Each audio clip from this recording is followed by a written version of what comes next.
സുഹൃത്തുക്കളെ, ഇന്ന് രാജ്യവ്യാപകമായി കേന്ദ്ര ട്രേഡ് യൂണിയനുകളുടെയും ഫെഡറേഷനുകളുടെയും അതുപോലെ തന്നെ സർവീസ് സംഘടനകളുടെയും നേതൃത്വത്തിൽ രാജ്യവ്യാപകമായി പണിമുടക്ക് സമരം നടത്തുകയാണ്.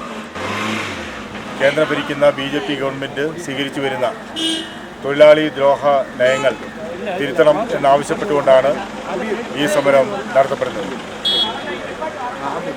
തൊഴിലാളികൾക്കെതിരായി ലേബർ കോഡുകൾ സൃഷ്ടിച്ചുകൊണ്ട് തൊഴിലാളികളിൽ നിന്ന് അനുഭവിച്ചുകൊണ്ടിരിക്കുന്ന അവകാശങ്ങളും ആനുകൂല്യങ്ങളുമെല്ലാം കവർന്നെടുക്കുന്നതിന് വേണ്ടി അവർക്കെതിരെയുള്ള അവകാശ നിഷേധങ്ങൾക്കെതിരെ സമരം ചെയ്യുന്നതിനുള്ള അവകാശങ്ങൾ എല്ലാം കവർന്നെടുക്കുന്നതിന് വേണ്ടിയുള്ള നിയമനിർമ്മാണങ്ങളാണ് BJP ഗവൺമെൻറ് നടപ്പിലാക്കിക്കൊണ്ടിരിക്കുന്നത്.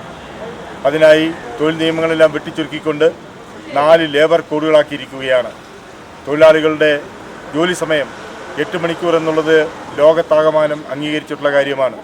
എന്നാൽ അത് 10 മണിക്കൂറും 12 മണിക്കൂറും വരെ തൊഴിലാളികളെ അധിക വേതനം നൽകാതെ പണിയെടുപ്പിക്കുന്നതിന് കോർപ്പറേറ്റുകൾക്കും മുതലാളിമാർക്കും സൗകര്യം ചെയ്തു കൊടുക്കുന്നതിനുള്ള വിടുപണിയാണ് കേന്ദ്ര ഗവൺമെൻറ് ചെയ്തുകൊണ്ടിരിക്കുന്നത്.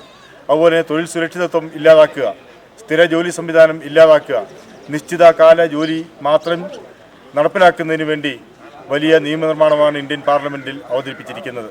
നമുക്കറിയാം, ഇന്ത്യയിലെ കർഷകർ നിരന്തരമായി നടത്തി വന്നിരുന്ന സമരം കർഷകർക്കെതിരായിട്ടുള്ള നിയമങ്ങൾ പിൻവലിക്കണമെന്ന് ആവശ്യപ്പെട്ടുകൊണ്ട് രാജ്യതലസ്ഥാനത്ത് ത്യാഗോജ്വലമായ സമരമാണ് കർഷകർ നടത്തിയത്. ആ സമരത്തിൽ കൂടി കർഷകർ ഉന്നയിച്ച ആവശ്യങ്ങൾ അംഗീകരിക്കാമെന്ന് ഇന്ത്യൻ പാർലമെൻറ്റിൽ നരേന്ദ്രമോദി ഉറപ്പു നൽകിയിരുന്നതാണ്. എന്ന് മാത്രമല്ല, ഇന്ത്യയിലെ കർഷകരോട് അദ്ദേഹം മാപ്പ് പറയുകയും ചെയ്തു. എന്നാൽ അന്ന് നൽകിയ വാഗ്ദാനങ്ങളൊന്നും നടപ്പിലാക്കിയില്ല.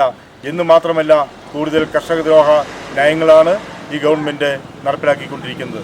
രാജ്യത്താകമാനം വിലവർധന മൂലം ജനങ്ങൾ പൊറുതിമുട്ടിക്കൊണ്ടിരിക്കുകയാണ്.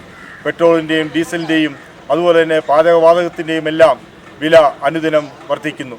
സാധാരണക്കാരനായ തൊഴിലാളിക്ക്, കർഷകർക്ക് തങ്ങൾക്ക് ലഭിക്കുന്ന തുച്ഛമായ വരുമാനം കൊണ്ട് ഈ രാജ്യത്ത് ജീവിക്കുവാൻ കഴിയില്ലാത്ത അവസ്ഥ സൃഷ്ടിക്കുന്നു. അങ്ങനെയിരിക്കെ ജനങ്ങളെ ഭിന്നിപ്പിക്കുന്നതിന് വേണ്ടി വർഗീയ അജണ്ട നടപ്പിലാക്കിക്കൊണ്ട് തൊഴിലാളികളെ തമ്മിലടിപ്പിക്കുന്ന സമീപനവും സ്വീകരിച്ചുകൊണ്ടിരിക്കുന്നു. രാജ്യസുരക്ഷയെ ബാധിക്കുന്ന കാര്യങ്ങളിൽ പോലും ഈ ഗവൺമെൻറ് ശ്രദ്ധിക്കുന്നില്ല എന്നുള്ളതാണ് കാര്യം.